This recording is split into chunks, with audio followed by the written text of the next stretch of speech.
कहानी की शुरुआत में हम मिन नाम के एक लड़के को देखते हैं जो एक नंबर का प्ले बॉय था, क्योंकि उसका एक ही वक्त पर 5 से भी ज्यादा लड़कियों से अफेयर चल रहा था। फिलहाल वो अपनी एक गर्लफ्रेंड के साथ होटल रूम में था। वो अपनी गर्लफ्रेंड को कहता है कि मैं तुम्हें बहुत प्यार करता हूँ और तुम्हारे लिए किसी भी हद तक जा सकता हूँ। वो भोली भाली लड़की उसकी मीठी मीठी बातों में आ जाती है, जो कि इस बात से अनजान थी कि मिन उससे मिलने वाली हर लड़की को सेम यही बात बोलता है। इसके बाद वो दोनों इंटीमेट हो जाते हैं। कुछ टाइम बाद मिन को उसकी दूसरी गर्लफ्रेंड की कॉल आती है, लेकिन वो ऐसी सिचुएशंस को हैंडल करना अच्छे से जानता था। वो अपनी रूम वाली गर्लफ्रेंड को ऐसे दिखाता है कि जैसे वो अपनी दादी से बात कर रहा हो, और इस तरह वो अपनी दोनों गर्लफ्रेंड्स को बेवकूफ बना देता है। अब कॉल काटने के बाद वो अपनी रूम वाली गर्लफ्रेंड के साथ दोबारा इंटीमेट होता है, लेकिन कुछ टाइम बाद मिन बोर हो जाता है और उसे कहता है कि मुझे काम के लिए कहीं जाना है। वो अपनी गर्लफ्रेंड के पर्स से पैसे निकालकर अपनी दूसरी गर्लफ्रेंड के घर पर जाने से पहले एक कॉन्ट्रासेप्टिव अपनी जेब में रख लेता है। उसे अपनी दूसरी गर्लफ्रेंड के घर पर पहुँचते पहुँचते अंधेरा हो जाता है। यहाँ पर मिन दरवाजे को नॉक करता है, लेकिन जब अंदर से उसकी गर्लफ्रेंड का कोई जवाब नहीं आता तो उसे लगता है कि शायद घर पर कोई नहीं है, लेकिन तभी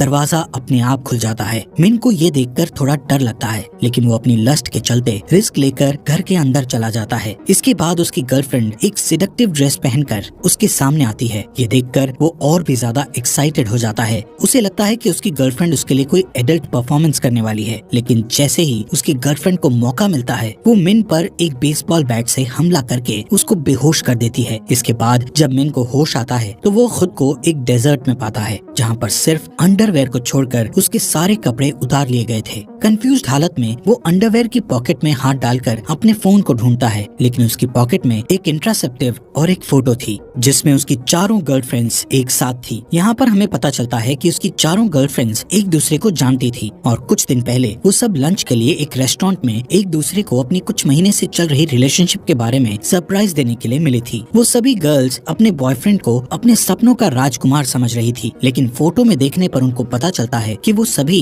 एक ही लड़के को डेट कर रही हैं। इसके बाद उन सब ने मिन को सबक सिखाने के लिए एक प्लान बनाया था। अब मिन फ्रस्ट्रेशन में कूदकर अपनी चारों गर्लफ्रेंड्स की ग्रुप फोटो को पैरों से कुचल देता है और आधे घंटे तक इस रेगिस्तान से बाहर निकलने के लिए रास्ता ढूंढने लगता है, लेकिन उसे कहीं पर भी रास्ता नहीं मिलता। अब वो इतना थक चुका था कि उसे हेलुसिनेशन होने लगते हैं, जिसके कारण वो रेत को ही पानी समझकर खाने लगता है। तभी वहाँ एक आदिवासी औरतों का ग्रुप उसके पास आता है। उस ग्रुप की लीडर का नाम टालिया था। वो जिस तरह से मिन को घूर रही थी, उससे मिन को लगता है कि वो उसके साथ इंटीमेट होना चाहती है, इसलिए वो एक्साइटेड होकर टालिया के मुंह पर लगा कपड़ा उतार देता है, जिससे आदिवासी ग्रुप की एक औरत मिन को भाला मारकर बेहोश कर देती है। जिसके बाद वो आदिवासी औरतें मिन को बांधकर उनके गाँव में ले जाती है। वो आदिवासी औरतें एक कबीले से थी जिसका नाम हालीबा था, जो कि एक ऐसा यूनिक ग्रुप था जिसमें सिर्फ लेडीज का ही राज चलता था, जहाँ पर आदमियों को गुलामों की तरह ट्रीट किया जाता था। यहाँ पर आदमियों का काम सिर्फ लेडीज की सेवा करना और उन्हें खुश करना होता था। कुछ खास मौकों पर तो वहाँ के आदमियों को एक पौष्टिक आहार के तौर पर भी खाया जाता था। अब गाँव के रास्ते में मिन एक डोली नाम की बच्ची से मिलता है, जो उसे पानी पिलाने का नाटक करती है और सारा पानी नीचे जमीन पर गिराकर मिन का मजाक उड़ाती है। यहाँ पर मिन देखता है कि डॉली ने एक ह्यूमन पेट भी रखा हुआ है, जो उसके इशारों पर नाचता था। ज्यादातर वो उसके कुत्ते की तरह उसके साथ ही रहता था। गाँव में पहुँचने पर मिन को बाकी गुलाम आदमियों के जैसे छोटे से पिंजरे में कैद कर दिया जाता है। मिन अब उसी पिंजरे में जानवरों की तरह फंस चुका था, लेकिन कुछ दिन बाद दोपहर में एक जैंग नाम का आदमी उसके पास आता है, जो कि वहाँ पर मौजूद दूसरे आदमियों से ज्यादा सिविलाइज लग रहा था। वो एक आर्कियोलॉजिस्ट था, जो कि उस डेजर्ट में साइंटिस्ट की टीम के साथ रिसर्च के लिए आया था। वो सभी साइंटिस्ट हालीबू औरतों के हाथों पकड़कर मारे गए थे, लेकिन जैंग वहाँ जिंदा इसलिए बच गया क्योंकि उसे कबीले की प्रीस्ट हीला द्वारा खरीद लिया गया था। जैंग मिन को बताता है कि रात को वहाँ पर एक फेस्टिवल होने वाला है, जिसमें कुछ चुनिंदा आदमियों की बलि दी जाएगी। रात होने पर जब हालीबा औरतें मिन को लेकर जाने के लिए आती हैं, तो मिन पागलों जैसा चेहरा बनाने लगता है, जिससे कि उसे बलि के लिए ना चुना जा सके और उसकी जान बच जाए। लेकिन वो औरतें उसकी इन चालों से बेवकूफ बनने वाली नहीं थी, इसलिए उसको दूसरे आदमियों के साथ स्टेज तक घसीट कर ले जाया जाता है। इस कबीले की प्रीस्ट हिला एक खंजर की मदद से आदमियों के गुप्तांग को काटने से पहले ट्रेडिशनल फोक टेल पर डांस करती है। तभी वहाँ पर मौजूद आदमियों को पता चलता है कि सैक्रिफाइस का मतलब उन्हें जान से मारना नहीं, बल्कि उन्हें नपुंसक बनाना है। ये देखकर मिन बहुत ज्यादा घबरा जाता है। वहीं हिला आदमियों के गुप्तांग को काटने लगती है। अब उनके कबीले की परंपरा के अनुसार इस तरह के आदमी को क्वीन के एस्कॉर्ट होना चाहिए,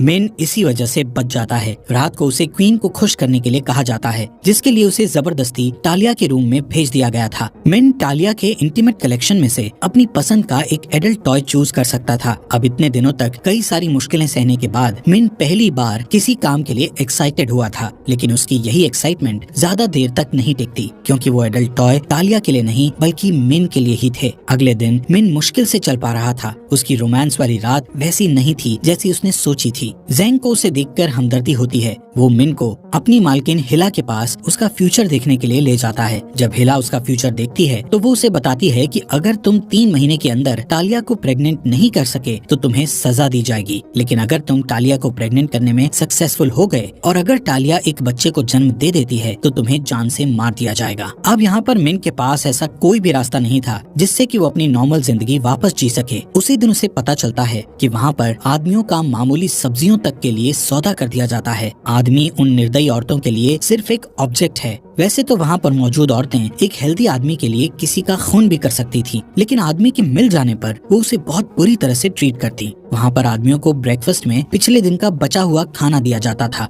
वहीं दूसरी साइड खाना खाते वक्त मिन ज़ेंग के साथ वहाँ से भागने का प्लान बनाता है। उसे अब उस पिंजरे में बंद करके नहीं रखा गया था। वहाँ से भागने के लिए उन्हें सबसे पहले वहाँ की वुमेन्स का ट्रस्ट जीतने की जरूरत थी। मिन का चेहरा इतना ग्लोइंग था जिससे औरतें उसकी तरफ बहुत जल्दी अट्रैक्ट हो जाती थी। इसलिए वो ज़ेंग को कहता है कि हमारा यहाँ से भागने का मिशन जरूर सक्सेसफुल होगा। वहीं रात को उस कबीले की कमांडर टालिया के पास जाकर उसे उनके दुश्मन कबीले टाइस्डा के बारे में बताती है कि टाइस्डा की सेना उनके गांव की तरफ बढ़ रही है। यहाँ पर टालिया कमांडर को बताती है कि बहुत सालों पहले सभी कबीलों ने शांति से रहने का एक समझौता किया था, जिसकी वजह से टालिया को यकीन था कि दूसरे कबीले वाले उसके गांव पर हमला नहीं करेंगे, लेकिन फिर भी अपने कबीले की सुरक्षा के लिए वो सैनिकों को अपने गांव के बॉर्डर पर भेज देती है। रात को मिन टालिया से अपना काम निकलवाने के लिए उसके पैरों की मसाज करता है। उस मसाज से टालिया को एक नए टाइप का प्लेजर मिलता है। इसी मौके का फायदा उठाते हुए मिन टालिया से हलीबा की औरतों के लिए एक ब्यूटी शॉप खोलने के बारे में पूछता है, जिस पर टालिया मिन को ब्यूटी शॉप खोलने की परमिशन दे देती है। टालिया इस बात से पूरी तरह अनजान थी कि इस ब्यूटी शॉप के जरिए मिन गाँव की औरतों का सपोर्ट पाना चाहता है। अब अगले ही दिन से मिन और ज़ेंग एक पुरानी बिल्डिंग को रिनोवेट करना शुरू कर देते हैं और अपनी शॉप बना लेते हैं। यहाँ पर उनकी शॉप पर जो सबसे पहले औरत आती है वो उस कबीले की सबसे बदसूरत औरत थी, लेकिन इसके बाद भी मिन और ज़ेंग उस औरत का एक अच्छा सा हेयर कट और एक्ने रिमूव करने का एक अच्छा मेकओवर कर देते हैं। उस औरत की खूबसूरती देखकर दूसरी औरतें भी मिन की शॉप पर ग्रुप में आकर उससे वैसा ही मेकओवर करने के लिए कहती हैं। ऐसे ही बीतते टाइम के साथ कबीले की औरतों के बीच मिन और भी ज्यादा पॉपुलर होता जा रहा था। जो पैसा उसने शॉप से कमाया था उससे वो टालिया को इम्प्रेस करने के लिए उसके लिए स्पेशल डिनर बनाता है। मिन टालिया को कहता है कि मैं तुम्हें बहुत चाहने लगा हूँ, जितना कि मैं अपने घर पर मौजूद औरतों को चाहता था। लेकिन टालिया उसकी बातों में आने वाली नहीं थी। वो मिन को उससे दूर रहने को कहती है। साथ ही में उसको कहती है कि वो उनके कबीले में सिर्फ एक मामूली सा आदमी है। तभी अचानक बाहर से एक औरत जल्दी से टालिया के पास आकर उसको बताती है कि डॉली कुएं में गिर गई थी और हमने उसे बाहर तो निकाल लिया है, पर वो काफी समय से बेहोश है। ये सुनकर टालिया और मिन जल्दी से वहाँ पहुँच जाते हैं। कबीले की औरतों को पता नहीं था कि आखिर बच्चे को कैसे बचाया जाए, लेकिन मिन को बाहरी दुनिया की नॉलेज थी। वो डॉली को उल्टा पकड़ता है, जिससे डॉली का सारा पानी मुंह से बाहर निकल जाता है और वो होश में आ जाती है। यह आसान सा काम उसे गांव का हीरो बना देता है। कुछ देर बाद सोते वक्त टालिया मिन को बिस्तर पर अपने साथ सोने के लिए बुलाती है। वो दोनों रात साथ में बिताते हैं। अब अगले दिन मिन को गांव में बहुत अच्छी तरह से ट्रीट किया जा रहा था। कबीले की औरतों के द्वारा किसी आदमी को शायद इतनी अच्छी तरह पहली बार ट्रीट किया गया हो। अपनी जिंदगी में पहली बार कबीले की औरतों ने अपने जैसों के अलावा किसी और को इज्जत दी थी। वहीं टालिया अपने लोगों के साथ खाने और बाकी चीजों के प्रोडक्शन में कमी के बारे में बात कर रही थी।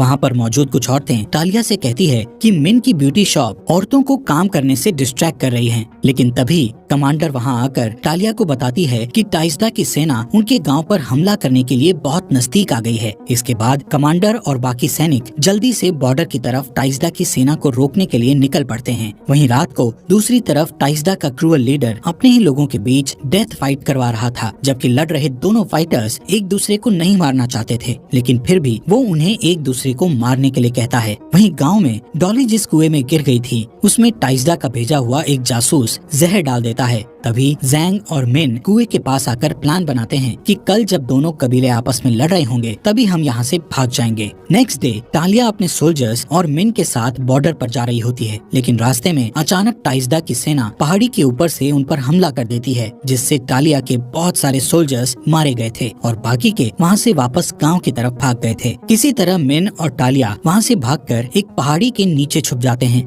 थोड़ी देर बाद टालिया मिन को उनके कबीले के इतिहास के बारे में बताते हुए कहती है कि बहुत समय पहले उनके कबीले हालिबू और दुश्मन कबीले टाइजदा समेत 7 और कबीले थे जो एक दूसरे से लड़कर खुद को खत्म कर रहे थे, जिससे वहाँ की उपजाऊ जमीन रेगिस्तान में बदल रही थी। लेकिन फिर एक दिन सफेद घोड़े पर सवार ओसा नाम का योद्धा आया जिसने इन 7 कबीलों को कंट्रोल कर लिया, जिसके बाद उसने ओसा नाम का एक समझौता बनाया जिसके अनुसार सभी कबीलों को शांति के साथ एक साथ रहना था। अब ये परंपरा सैकड़ों सालों से चली आ रही थी, लेकिन फिर टाइजदा कबीले के सरदार ने बाकी कबीलों को जीतने के लिए उन पर हमला करके इस समझौते को तोड़ दिया। अब जब टालिया मिन को ये कहानी सुना रही थी तभी उसके पास बहुत सारे जुगनू आते हैं। यहाँ पर मिन शहर से जो कॉन्ट्रासेप्टिव लेकर आया था उसमें जुगनू भरकर टालिया को देता है, जिससे दोनों बहुत खुश हो जाते हैं। यहाँ पर टालिया और मिन एक दूसरे को प्यार करने लगे थे। इसके बाद दोनों वहीं इंटीमेट हो जाते हैं। अगली सुबह जब मिन और टालिया गांव में वापस लौटते हैं तो देखते हैं कि पूरा गांव कुएं का जहरीला पानी पीने की वजह से बीमार हो गया है। तभी यहाँ पर जैंग मिन के पास आकर पूछता है कि आखिर उसने वहाँ से भागने के प्लान को क्यों कैंसिल कर दिया,